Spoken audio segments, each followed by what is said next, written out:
কুরবানি যে আমরা করি, গরু ছাগল কুরবানি দেই, আমরা তো ফিলিংসই বুঝি না যে আসলে আমরা কি করতেছি, কেন করছি, কার স্মৃতিতে করছি, না করলে কি হতো।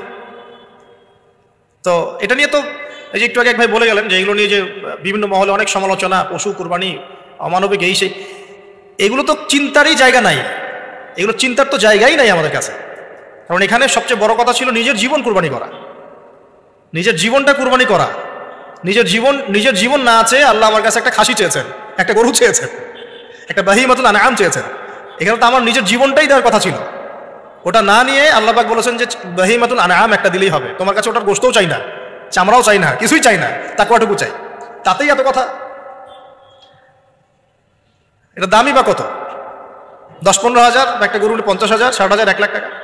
1 লাখ টাকাকে আপনি সন্তানের মূল্য দিয়ে হিসাব করতে পারবেন? তো এখানে মূল জিনিসটাই হচ্ছে আল্লাহ পাকের হুকুম। আল্লাহ পাকের হুকুমই সবচেয়ে বড় কথা। আল্লাহ পাকের হুকুমের ফলেই নেকি হয়, অন্য কোনো কাজে নেকি। আল্লাহ পাক হুকুম দিয়েছেন বলেই। একটা এক্সাম্পল দিয়ে যা সামনে যাব। হাজিরা মিনায় রাত কাটাবে না, মিনায় এমনিতে হারাম শরীফে নামাজ পড়লে কত নেকি হয়? 1 রাকাত নামাজ পড়লে 1 লক্ষ নেকি হয়, মানে 1 ওয়াক্ত নামাজ পড়লে 1 লক্ষ ওয়াক্তের নেকি। হারামের কথা বলছে, কাবার কথা বলছে। আর মদিনায় তো 1000। তো কাবা ঘরে নামাজ পড়লে এত নেকি হয়। আল্লাহ রাব্বুল আলামিন এখান থেকে হাজিদেরকে বলেছেন যে মিনায় গিয়ে রাত কাটাতে হবে। এখানে হুকুমটা কি? মিনায় গিয়ে রাত কাটাতে হবে, এটা হজের একটা কাজের মধ্যে অন্তর্ভুক্ত। মিনায় গিয়ে রাত কাটাতে হবে। আর কেউ যদি মনে করে যে মিনায় গিয়ে তো নামাজ পড়লে তো 1 লক্ষ রাকাত নেকি নাই, হারাম শরীফে নামাজ পড়লে 1 ওয়াক্ত পড়লে 1 লক্ষ ওয়াক্তের নেকি হয়, তা আমি হারামেই থেকে যাই, মিনায় যাব না, ও কি নেকি পাবে না? আর হজই হবে না। এখানে নেকিটা বড় কথা না, বড় কথাটা কি? আল্লাহর হুকুম। আল্লাহ পাকের হুকুমের পিছনে কি নেকি আছে এটা আমি সংখ্যা দিয়ে কাউন্ট করতে পারবো না। আল্লাহ পাক হুকুম দিয়েছেন মানে সেখানে ইনফিনিটিভ নেকি আছে, ওটা 1 লক্ষ, 2 লক্ষ, 5 লক্ষ দিয়ে হিসাব করা যাবে না। এখানে কেন কুরবানি করছি? আল্লাহর হুকুম। যুক্তি বিজ্ঞান দর্শন খোঁজার দরকার নেই তো। তো এবার আল্লাহ রাব্বুল আলামিন কিভাবে বলছেন কোরআনে? আল্লাহ পাক বলছেন, ইব্রাহিম আলাইহিস সালাম বলেন, ইন্নী যাহিবুন ইলা রাব্বি সায়াহদিন, আমি চললাম আমার রবের পথে, তিনি আমাকে পথ দেখাবেন। এই আয়াতটা খুবই মনে শান্তিদায়ক আয়াত। জীবন অনেক কিছু হয়ে যাবে, কিন্তু এই আয়াতটা যদি তেলাওয়াত করতে পারেন ভিতরে ভিতরে আল্লাহকে পাবেন। ইন্নী যাহিবুন ইলা রাব্বি সায়াহদিন, আমি ছুটলাম, আমি চললাম আমার রবের দিকে, তিনি আমাকে পথ দেখাবেন। রব্বি হাবলি মিনাস সালিহিন, আল্লাহ আমাকে সুসন্তান দান করুন, সালেহিন সন্তান দান করুন। ফাবাশশারনাহু বিগুলামিন হালিম, আল্লাহ বলছেন আমি তাকে সহনশীল সন্তান দান করলাম, সহনশীল সন্তান দান করলাম। এবার ফালাম্মা বালাগা মাআহু সা'য়া, এবার যখন বাচ্চাটা বাবার সাথে দৌড়াদৌড়ি করা শিখলো, মানে এই যে 10, 12, 14 বছর বয়স, এই সময় বাচ্চাগুলো আরো বেশি আকর্ষণীয় হয়। শেষ বয়সের বাচ্চা, এত দোয়া করার পরে, একটাই বাচ্চা, একটাই ছেলে, শেষ বয়সের, কেবল বড় হচ্ছে, বাবার সাথে মানে দৌড়াদৌড়ি করতে শিখছেন, সন্তানের প্রতি বাবার ভালোবাসা আরো গাঢ় হচ্ছে।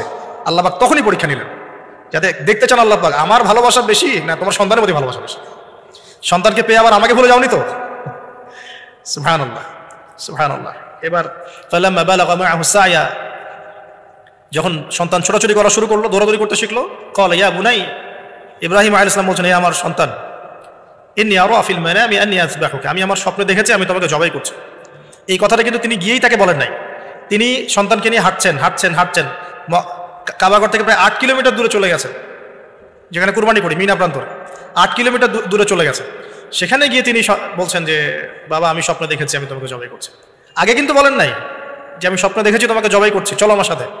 জেনে ইসমাইল আলাইহিস সালাম জেনে শুনে জাননি ওখানে যে আমাকে ওখানে গিয়ে জবাই করবে আব্বা, অ্যাটেম্প্ট নেবে, তিনি আগে জানতেন না, ইসমাইলও আগে জানতেন না। যখন তাকে নিয়ে গেছেন, ওই স্পটে নিয়ে গেছেন যেখানে জবাই করবেন বা মনস্থ করেছেন, ওইখানে গিয়ে তিনি বলছেন যে ইন্নী আরা ফিল মানামি আন্নী আযবাহুকা, বাবা আমি স্বপ্নে দেখেছি আমি তোমাকে জবাই করছি। ফানজুর মাযা তারা, তোমার রায় কি আমাকে বলো, তুমি কি ভাবছো আমাকে বলো। যেমন বাবা, আর যেমন বাবা তেমন সন্তানের চেয়ে এখানে বড় কথা হবে, যেমন মা তেমন সন্তান। মা বলেছিল এক সময়, আপনি কোথাও যাচ্ছেন আমাদেরকে ছেড়ে, তাই না? মনে আছে? ও আচ্ছা, আল্লাহ আদেশ করেছেন, তাহলে আল্লাহ আমাদেরকে ধ্বংস করবেন না। ঠিক ওই রকম মায়ের গর্ভ থেকে এই সন্তান যে বলছে যে ইয়া বাতি, হে আমার আব্বা, ইফআল মা তুমার, আপনি করেন, আপনাকে যে আদেশ করেছে আল্লাহ পাক আপনি সেটাই করেন। সাতাজিদুনি ইনশাআল্লাহু মিনাস সাবিরিন, ইনশাআল্লাহ আপনি আমাকে ধৈর্যশীল পাবেন। একটা ছেলে আমাকে দেখেন এই জেনারেশনে, একটা ছেলে যে এইভাবে আল্লাহর জন্য জীবন দেওয়ার জন্য প্রস্তুত আছে। দেওয়ার দরকার নেই জীবন, আল্লাহর জন্য জাস্ট 5 ওয়াক্ত নামাজটা পড়ুক, আল্লাহর জন্য 5 ওয়াক্ত নামাজ পড়ুক, ফজর সহ, আল্লাহর জন্য রেগুলার তাহাজ্জুদ পড়ে, জীবন দেওয়া বহুত দূরের কথা। এটা হাইয়েস্ট লেভেল, এটা আমি বলতে চাচ্ছি না। আল্লাহর জন্যে কোরআনটা হিফজ করেছে, একটা পড়া হিফজ করেছে, বা অ্যাটলিস্ট আল্লাহর জন্য কোরআন তেলাওয়াত করা শিখেছে, জাস্ট রিসাইট করা শিখেছে। আল্লাহর জন্যে মানে কোনো মাদ্রাসায় বা কোনো ওস্তাদের কাছে বা কোনো কোর্সে 6 মাস 1 বছর 2 বছর পড়াশোনা করেছে, আল্লাহর জন্য একটু দাওয়াতি কাজ করেছে, আল্লাহর জন্য একটা বই লিখেছে, আল্লাহর জন্য দিন প্রতিষ্ঠার কিছু চেষ্টা করেছে, মানে আল্লাহর জন্য কিছু করেছে। এই এখনকার যে হিউজ জেনারেশনটা আছে, লাখ লাখ কোটি কোটি ছেলে মেয়ে, এখান থেকে আপনি আমাকে 5% ছেলে মেয়ে দেন, ইনশাল্লাহ দিন কায়েম করে দিব বাংলাদেশ, ইনশাল্লাহ 5% দেন, খালি খুঁজে বের করেন। প্রত্যেকটা ঘরে ঘরে একটা করে এরকম ছেলে আছে নাকি যে বলতে পারে যে ইয়া আবাতি ফাআল মা তুমার সাতাজিদুনি ইনশাআল্লাহু মিনাস সাবিরিন? কি শিক্ষা মা দিয়েছেন ছেলে সন্তানকে, কি শিক্ষা মা দিয়েছেন সন্তানকে, কি শিক্ষা মা দিয়েছেন সন্তানকে? আর এরকম মাই বা কোথায় পাবেন এখন আপনি? এরকম মাই বা কোথায় পাবেন? বাসায় বাসায় সব স্টার জলসা জি বাংলা মা এখন, হ্যাঁ ঘরে ঘরে এগুলো মা সব এখন স্টার জলসা মা, জি বাংলা মা, হলিউড বলিউড ঢালিউড সব ভর্তি। এদের তো কি, এদের জীবনটাই পাশবিক, এদের জীবনটাই পাশবিক। এমন মাদেরকে স্ত্রীদেরকে আমরা ঘরে নিয়ে আসতেছি, স্বামীর হায়াত কমায় রেখে দিচ্ছে একেবারে, সারাদিন দুনিয়া দুনিয়া দুনিয়ার দুনিয়া। তো হাজারের মতো মা ছাড়া কি ইসমাইলের মতো জেনারেশন আসবে কিনা বলেন দেখি? হাজেরা আলাইহিস সালামের মতো মা ছাড়া ইসমাইলের মতো জেনারেশন সম্ভব? আর ইসমাইলের মতো জেনারেশন না পেলে বাংলার জমিনে বা সারা বিশ্বে দিন প্রতিষ্ঠা হবে? কোনোদিনও সম্ভব না। তো ইসমাইল আলাইহিস সালামের এই কথার পরে, এই কথা যখন বাস বাবা তো এখন বুঝে ফেললেন যে আমার ছেলে তো যেই সেই ছেলে না, সে আবার ইনশাআল্লাহ বলেছে, ইনশাআল্লাহ মিনাস ফালাম্মা আসলামা ওয়া তাল্লাহু লিল জামিন। আল্লাহ পাক এত চমৎকার করে কোরআনের মধ্যে মানে আয়াতগুলোকে নিয়ে এসেছেন, বালাগাত এত উঁচু মানের। ফালাম্মা আসলামা, যখন তারা দুজনে আত্মসমর্পণ করলো। কিসের সামনে আত্মসমর্পণ করলো? আল্লাহর হুকুমের সামনে আত্মসমর্পণ। এটাই ইসলাম। ইসলাম মানে কি? এইটা ইসলাম। আল্লাহর হুকুমের সামনে মাথা নত করার নাম ইসলাম। আর আমরা তো প্রত্যেকটা কাজের পিছনে লজিক খুঁজি। নামাজ কেন পড়তে হবে, রোজা কেন রাখবো, যাকাত কেন দিব? তো তোমাকে কেন খুঁজতে কে বলেছে? আল্লাহ বলেছেন তাই করবো, রাসূল বলেছেন তাই করবো, আল্লাহ নিষেধ করেছেন তাই করবো না, রাসূল নিষেধ করেছেন তাই করবো না। এত যুক্তি দর্শনের কি দরকার? সব তো আমার মাথায় ধরবে না। এই যে ফালাম্মা আসলামা, এই যে ইসলাম শব্দটা এখানে আছে, ফালাম্মা আসলামা, যখন তারা দুজন ইসলাম কবুল করলো না, এখানে যখন তারা দুজন আত্মসমর্পণ করলো, আল্লাহর হুকুমের সামনে মাথা নত করলো, ওয়া তাল্লাহু লিল জাবিন, ডান দিকে উপর করে কাত করে শুয়ে দিল সন্তানকে, জবাই করার সময় যেমন করে শুয়াই আমরা, ব্যাস এই পর্যন্ত ঘটনা। তারপরে আল্লাহ পাক বলছেন ওয়া নাদাইনাহু ইয়া ইব্রাহিম, তখন আমরা ইব্রাহিমকে আওয়াজ দিলাম, হে ইব্রাহিম, হে ইব্রাহিম, হে ইব্রাহিম, কদ সাদ্দাকতা রুয়া, তুমি তোমার স্বপ্নকে সত্যায়ন করেছো, তুমি তোমার স্বপ্নকে সত্যায়ন করেছো। দেখেন এটা স্বপ্ন, এটা কিন্তু জিবরাইল আলাইহিস সালাম এসে সরাসরি ওহীও করেন নাই, যে যেমন এসে সরাসরি বলা যে আপনার সন্তানকে কুরবানি করতে হবে। কিন্তু স্বপ্ন এটা আরো বড় পরীক্ষা, কারণ স্বপ্ন শয়তান ওই সময় 3 বার পাথর নিক্ষেপ করেছে না, শয়তান বোঝানোর চেষ্টা করেছে এটা তো স্বপ্ন, ভুলও হতে পারে, এটা তো স্বপ্ন, মিথ্যা স্বপ্ন দেখতে পারো। তখন তিনি 3 বার শয়তানকে পাথরও মেরেছেন, মনে আছে? ওইটা কিন্তু হাজিরা এখনো করছেন না?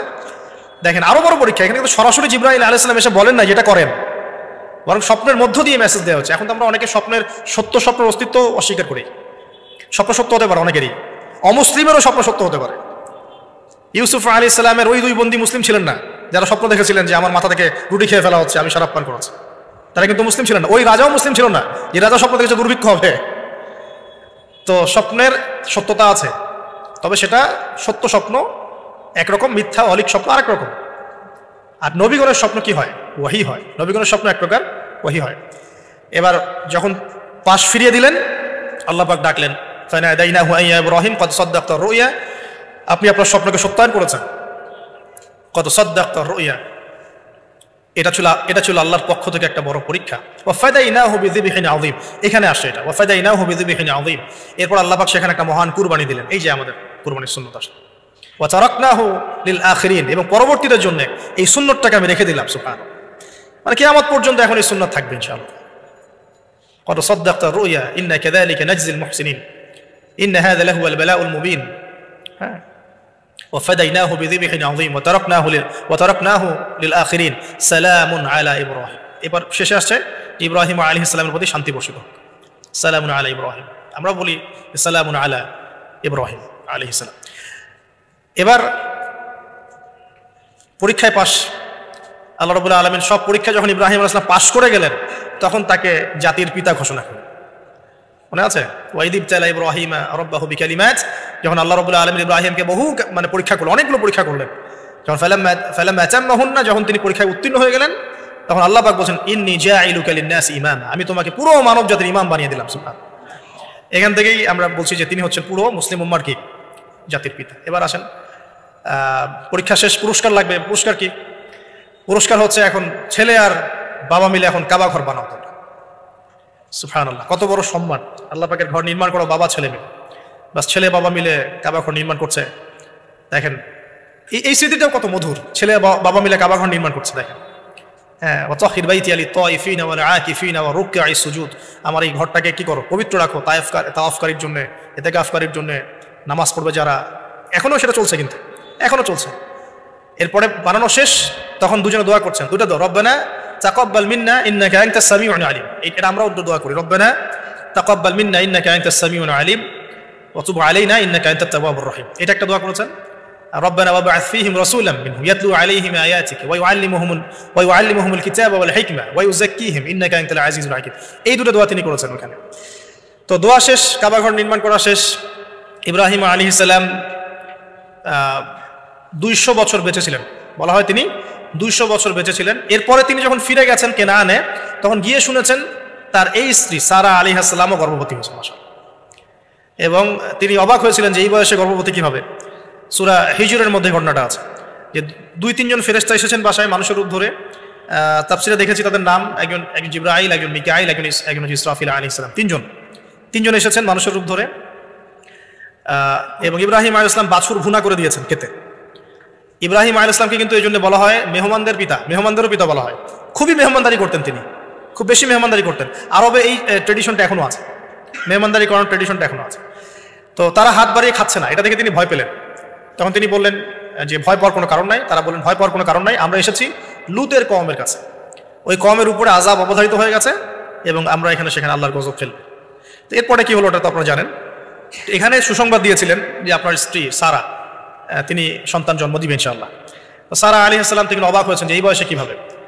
তখন তারা বলেছেন আল্লাহর রহমত থেকে কি আপনি অবাক হচ্ছেন? তার গর্ভের পরে জন্ম নিল ইসহাক আলাইহিস সালাম।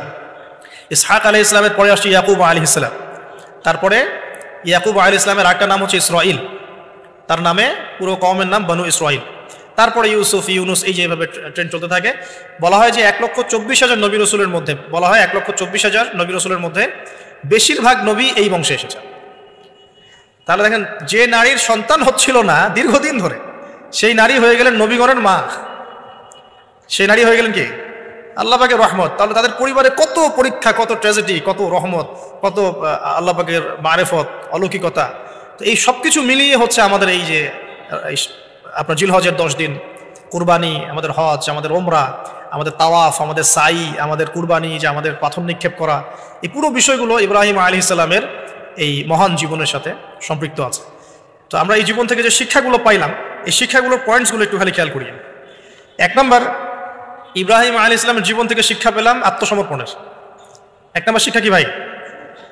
আত্মসমর্পণ। মানে জীবনের যেখানেই আল্লাহ পাকের যে হুকুম আসবে মাথা পেতে নিতে হবে, কোনো প্রশ্ন করা যাবে না, কোনো প্রশ্ন করা যাবে না, কোনো যুক্তি বিজ্ঞান দর্শনও খোঁজার দরকার নেই। হ্যাঁ, থাকতে পারে, কিন্তু আমি সেটার জ্ঞান নাও রাখতে পারি। যুক্তি থাকতে পারে, বিজ্ঞান থাকতে পারে, দর্শন থাকতেও পারে, এটা কিছু কিছু আমার বুঝে আসতেও পারে, আবার এমন হতে পারে বেশিরভাগই আমি বুঝতে পারছি না। তারপরেও আমাকে আত্মসমর্পণ করতেই হবে, এর নাম হলো ইসলাম। এটা হলো প্রথম কথা। দ্বিতীয় হচ্ছে যে যারা এরকম করে আত্মসমর্পণ করবে তাদেরকে তাওহীদপন্থী হতে হবে। ইব্রাহিম আলাইহিস সালামের পুরো এই লাইফ হিস্ট্রিটার মধ্যে আছে তাওহীদ, তাওহীদ আর তাওহীদ, একত্ববাদ, একত্ববাদ, একত্ববাদ। আল্লাহ রাব্বুল আলামিনের একত্ববাদ শিখুন, কিতাবুত তাওহীদ, এই টাইপের বইগুলো পড়ুন, শিরক থেকে দূরে থাকুন। ইনশাআল্লাহ যে ব্যক্তি শিরক থেকে দূরে থাকবে, তাওহীদপন্থী হবে, সে মৃত্যুবরণ করলে জান্নাতে যাবে ইনশাআল্লাহ। মান মাতা লা ইউশরিক বিল্লাহি শাইআ দাখালাল জান্নাহ। যে ব্যক্তি মৃত্যুবরণ করবে এমন অবস্থায় যে আল্লাহর সাথে শরীক করে নাই, সে জান্নাতে যাবে ইনশাআল্লাহ। তো ইব্রাহিমের চেতনা আমাদেরকে শেখায় তাওহীদ, ইব্রাহিমের চেতনা আমাদেরকে শেখায় আত্মসমর্পণ, ইসলাম, আত্মসমর্পণ এবং তাওহীদ। আরও শেখায় আল্লাহর প্রতি তাওয়াক্কুল। আল্লাহর প্রতি কি? তাওয়াক্কুল, ভরসা করা। কিভাবে তারা ভরসা করেছে, তাওয়াক্কুল করেছেন। সবসময় বলেছেন হাসবি আল্লাহ ওয়া নি'মাল ওয়াকিল, হাসবি আল্লাহ ওয়া নি'মাল। বলা হয় যে এই কালিমাটাও যদি সকাল সন্ধ্যায় কেউ 7 বার করে পড়ে, হাসবি আল্লাহু লা ইলাহা ইল্লা হু আলাইহি তাওয়াক্কালতু ওয়া হুয়া রাব্বুল আরশিল আযীম, এই দোয়াটাও যদি সকাল সন্ধ্যায় কেউ 7 বার করে পড়ে, দুনিয়া আখিরাতের যে কোনো প্রয়োজন আল্লাহ পূরণ করে দিবেন ইনশাআল্লাহ। এটা সূরা তাওবার মধ্যে আছে, ঠিক আছে। তারপরে 4 নম্বর হচ্ছে যে জ্ঞানতাত্ত্বিক যুদ্ধ, মানে ইব্রাহিম আলাইহিস সালাম কিন্তু হাত দিয়ে যুদ্ধ করেন নাই, কিন্তু জ্ঞানতাত্ত্বিক দর্শন দিয়ে জ্ঞান দিয়ে তিনি কিন্তু সারা জীবন ধরেই যুদ্ধ করে গেছেন মানে বাতিলপন্থীদের সাথে। আপনারা শুরুতে দেখলেন একটা একটা করে। 5 নম্বর হচ্ছে যে তার জীবনে হিজরতের ঘটনা ছিল, তাকে পরিবার থেকে বাধা পেতে হয়েছে, সমাজ থেকে বাধা পেতে হয়েছে, তাকে ধর্মনেতারা চ্যালেঞ্জ করেছে, এমনকি নমরুদের অগ্নি পরীক্ষাতেও পড়তে হয়েছে, তারপরে তাকে হিজরত করতে হয়েছে। এই প্রত্যেকটা সুন্নত আমাদের নবী সাল্লাল্লাহু আলাইহি ওয়াসাল্লামের জীবনেও হয়েছে। তাকেও পরিবার থেকে বাধা দেওয়া হয়েছে, সমাজ বাধা দিয়েছে, তাকে ধর্মনেতারা বাধা দিয়েছে এবং তাকেও দেশ ছাড়া করা হয়েছে। 5 নম্বর নেককার স্ত্রীর ভূমিকা। তাদের উভয়ের জীবনে নেককার স্ত্রীর একটা মারাত্মক ভূমিকা ছিল। চিন্তা করে দেখেন, যদি আমরা সারা আলাইহিস সালাম আর হাজারা আলাইহিস সালামকে এই পুরো হিস্ট্রি আর গল্পটা থেকে মাইনাস করে দিই, গল্পের কতটুকু বাকি থাকে বুঝতে পারছেন না? এই পুরো গল্প থেকে যদি আমরা এই দুইটা ক্যারেক্টারকে মাইনাস করি তাহলে কিন্তু গল্পের আর কিছু বাকি থাকে না, মানে খুব কমই বাকি থাকে। তার মানে তারা এখানে অনেক ভাইটাল ক্যারেক্টার। এই কারণে আমাদের জীবনেও সবচেয়ে ভাইটাল ক্যারেক্টার কারা? আমাদের স্ত্রীরা। আমাদের পিতামাতার চাইতেও বেশি বড় বড় ভাইটাল ক্যারেক্টার কারা? তো এই জন্য স্ত্রী এবং স্বামী চুজ করার ক্ষেত্রে সর্বোচ্চ সতর্ক থাকতে হবে এবং স্ত্রীদেরকে অবশ্যই তাওহীদপন্থী হতে হবে, হাজরা আলাইহিস সালামের মতো দিনদার, নেককার, পরহেজগার, আল্লাহর প্রতি ভরসাকারিণী হতে হবে, সবর ধৈর্য ধারণকারিণী হতে হবে, ধৈর্য ধারণকারী। এবং স্বামী যদি নেককার হয়, সেই স্বামীকে সাপোর্ট করা, তাকে তার স্বপ্ন, তার ভিশনকে এগিয়ে নেওয়া, তার পাশে থাকা, তাকে পিছন থেকে বুস্ট আপ করা, এগুলো স্ত্রীর দায়িত্ব। তো এগুলো যদি করতে পারে তাহলে পরিবারটা ইনশাআল্লাহ ইব্রাহিমের তাওহীদের আদর্শের পরিবার হবে ইনশাআল্লাহ তাআলা। ওই পরিবারের কর্তাই হবে ইব্রাহিমের মতো, আর ওই পরিবারের স্ত্রী হবে হাজরা সারার মতো ইনশাআল্লাহ। তখন ওই পরিবার থেকে ইসমাইলের মতো সন্তান প্রডিউসড হবে ইনশাআল্লাহ আযজা ওয়া জাল্লা। এরপরে আছে যে অগ্নি পরীক্ষা। আপনি যদি তাওহীদপন্থী হন, পরিপূর্ণ মুসলিম হওয়ার চেষ্টা করেন, পদে পদে আল্লাহ পরীক্ষা নেবেন। এমনকি বড় পরীক্ষাও আসতে পারে, সেসব পরীক্ষার জন্য আল্লাহ পাকের বান্দারা মানসিকভাবে প্রস্তুত থাকবে ইনশাআল্লাহ। এরপরে ভালোবাসা। ভালোবাসার সর্বোচ্চ লেভেলটা শুধু আল্লাহ পাকের জন্য। দেখেন, সন্তানের ভালোবাসার চাইতেও আল্লাহর ভালোবাসাকে তিনি বড় করে দেখেছেন, তাই না? তো আল্লাহ পাকের চাইতে বেশি কাউকে ভালোবাসা যাবে না। আল্লাহর জন্য অন্যদেরকে ভালোবাসবো, আল্লাহর জন্য সবকিছু করবো ইনশাআল্লাহ। তারপর আরো অনেক আছে, যেমন বিপদে কষ্টে তারা নামাজ পড়েছেন, তাই না? কষ্টে বিপদে তারা নামাজে দাঁড়িয়েছেন। তো এটা আমাদের শেখা উচিত ইব্রাহিম আলাইহিস সালামের জীবন থেকে, বিপদে কষ্টে সমস্যায় পড়লে নামাজে দাঁড়িয়ে যাওয়া। তারপরে শয়তানের ধোকায় না পড়ে পাথর নিক্ষেপ করেছেন। জীবনে পদে পদে শয়তান ধোকা দেওয়ার চেষ্টা করবে, শয়তানকে এভাবেই পাথর নিক্ষেপ করে পথ চলতে হবে। আল্লাহ পাক তৌফিক দান করুন। এছাড়াও আল্লাহ রাব্বুল আলামিনের বন্ধু ছিলেন ইব্রাহিম আলাইহিস সালাম। আল্লাহ রাব্বুল আলামিন তার সাথে কুরবানি এবং হজের মহান স্মৃতিকে জড়িত করেছেন। তো যারা আমরা হজ করতে যাব ইনশাআল্লাহ, উমরা করতে যাবেন যারা, বা কুরবানি করবো আমরা এই সামনে, অবশ্যই ইব্রাহিম আলাইহিস সালামের জীবনী, ইসমাইল আলাইহিস সালামের জীবনী, হাজরা আলাইহিস সালামের জীবনী, তাদের এই পুরো হিস্ট্রিটা অন্তত একবার পড়ে দেখবো কুরবানি করার আগে। তাহলে ইনশাআল্লাহ ইবাদতে আমরা অনেক বেশি স্বাদ পাবো। আর সবশেষ কথা হচ্ছে যে এই যে ইব্রাহিম আলাইহিস সালামকে সারা জীবন ধরে পরীক্ষা দিতে হলো, তিনি আত্মসমর্পণ করলেন, হিজরত করলেন, তিনি বাইতুল্লাহ নির্মাণ করলেন, সন্তান কুরবানির মতো পরীক্ষা দিলেন, স্ত্রীকে রেখে আসলেন ইত্যাদি। তার এই পুরো জীবনটাতে তার পাশে সংখ্যাগরিষ্ঠ মানুষটা সাথে ছিল না কখনো। তার পাশে খুব বেশি মানুষ ছিল না, অল্প কিছু মানুষই ছিল, ঠিক আছে? তো হকপন্থী মানুষ অল্প হবে, এটা সত্য, এবং তাদের উপরে আল্লাহ রাব্বুল আলামিনের রহমত বরকত থাকবে। শেষ কথা হচ্ছে, ইব্রাহিম আলাইহিস সালাম যখন এভাবে একা একা পরীক্ষা দিচ্ছিলেন, তখন আল্লাহ পাক একটা কথা বলেছেন, ওইটা দিয়ে আমি শেষ করছি। আল্লাহ রাব্বুল আলামিন বলেছেন যে ইব্রাহিম একাই একটা উম্মাহ, ইব্রাহিম একাই একটা উম্মাহ।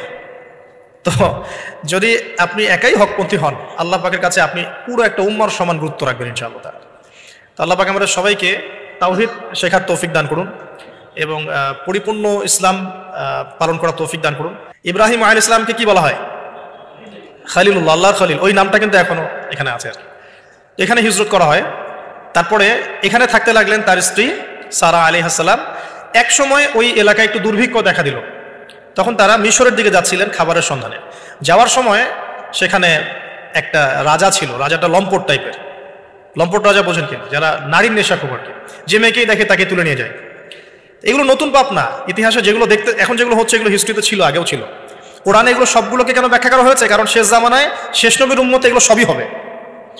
শেষ নবীর উম্মতের সময় এই সবগুলো রিপিট হবে, কারণ আল্লাহ পাক সব জানিয়ে দিয়েছেন আমাদেরকে কি হয়েছিল আগে। আমরা হচ্ছে সামারি, পাপের সামারি। সারা ওয়ার্ল্ডের যত পাপ ছিল এগুলো সামারাইজিং করা হয়েছে, এই উম্মত হবে এগুলো উম্মতের মধ্যে। এই জন্য আল্লাহ পাক সতর্ক করেছেন বারবার। এখন এই রাজা সারা আলাইহিস সালামের দিকে চোখ দিল। এখানে আমাদের দিনী বোনদেরকে একটা মারাত্মক নসিহত করতে চাই।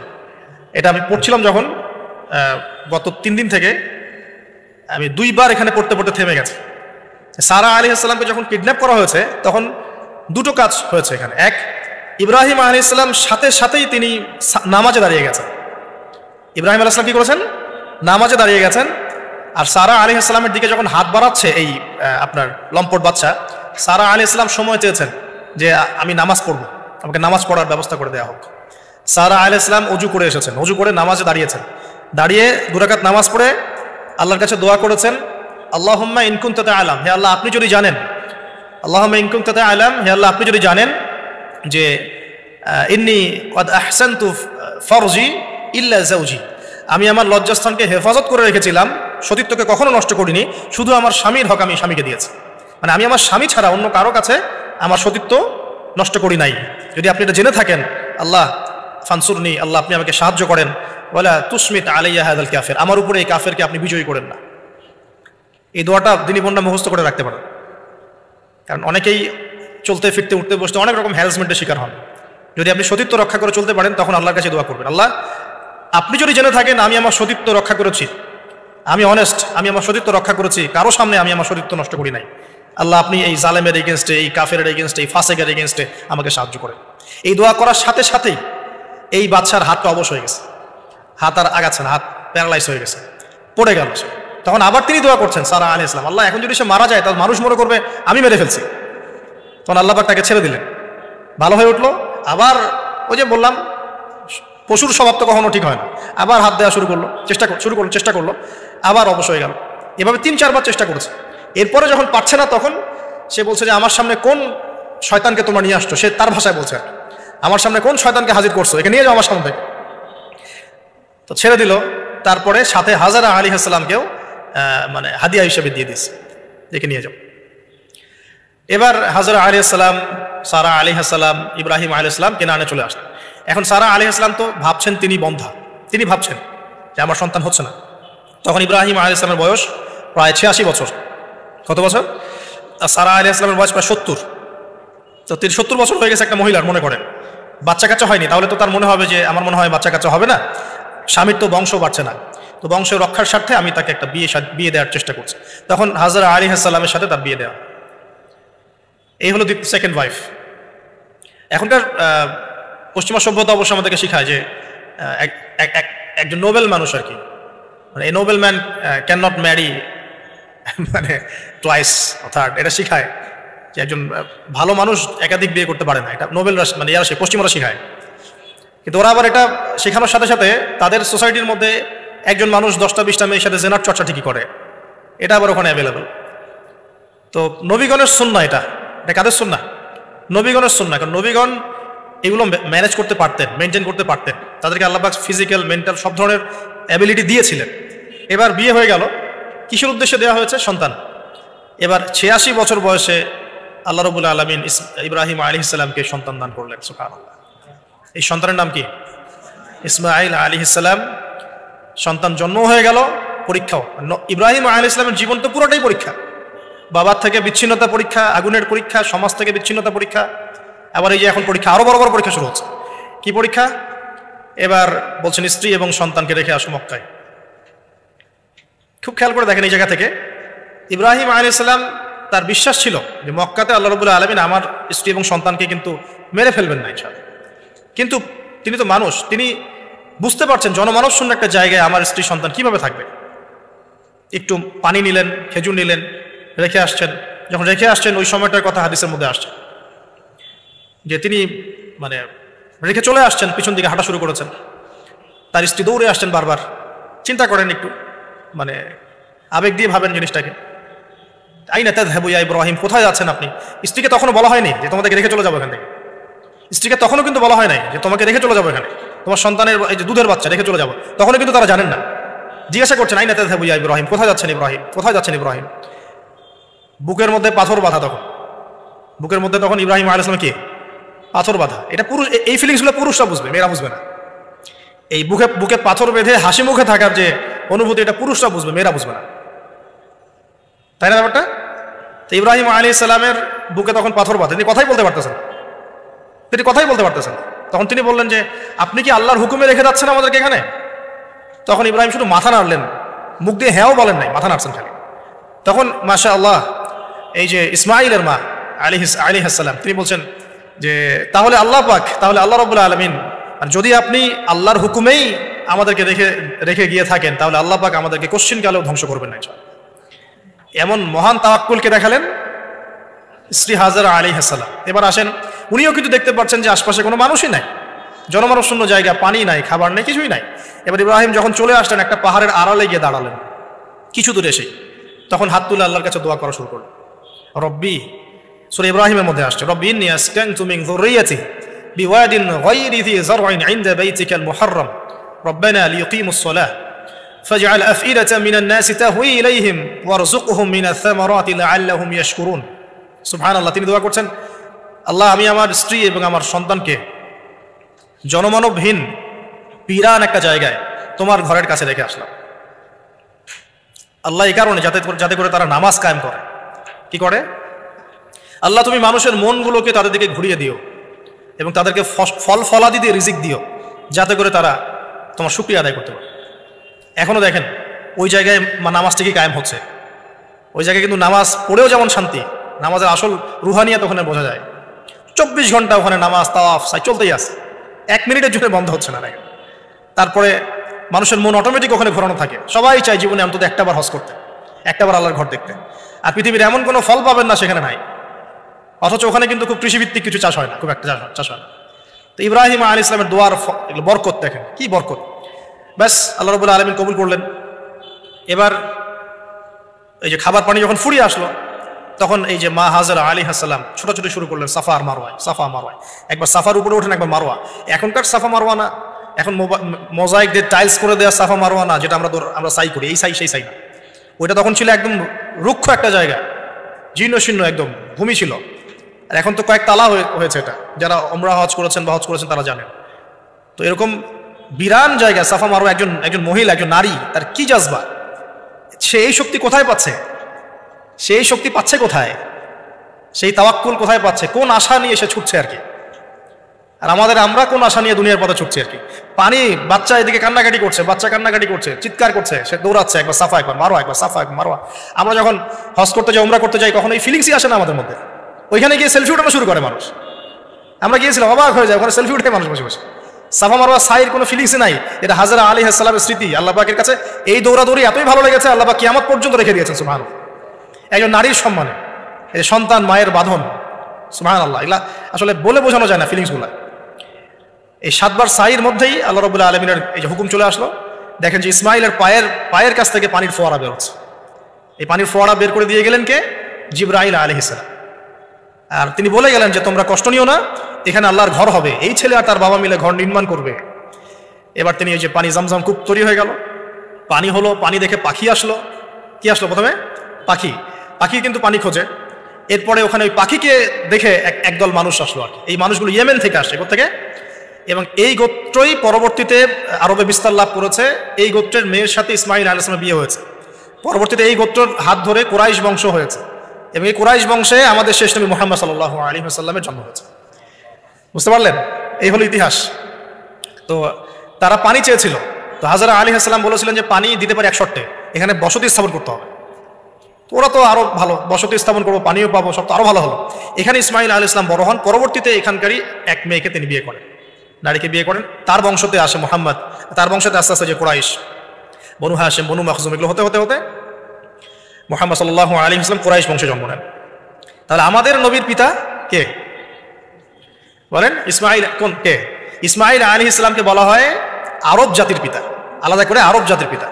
আর তখনই কিন্তু আরবি ভাষাটাই, যে আমরা যে এখনকার যে আরবি ভাষাটা দেখছি, এই আরবি ভাষাটা কিন্তু এই বনু জোহরুম গোত্র থেকে আসছে। বুঝতে পারছেন? এই গোত্রের ভাষা ছিল এই ক্লাসিক্যাল আরবি ভাষা, আমরা যে আরবিটা এখন চর্চা করি।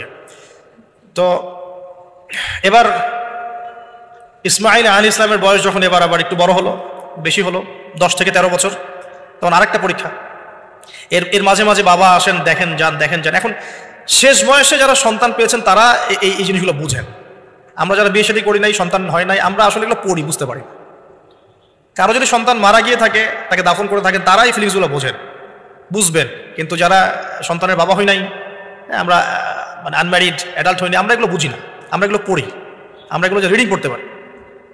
ঠিক আছে, জীবনে নিজের সাথে একটা কিছু হয়ে গেলে সেটার অভিজ্ঞতা আমরা যেভাবে বুঝি, না হলে তো আমরা বুঝি না।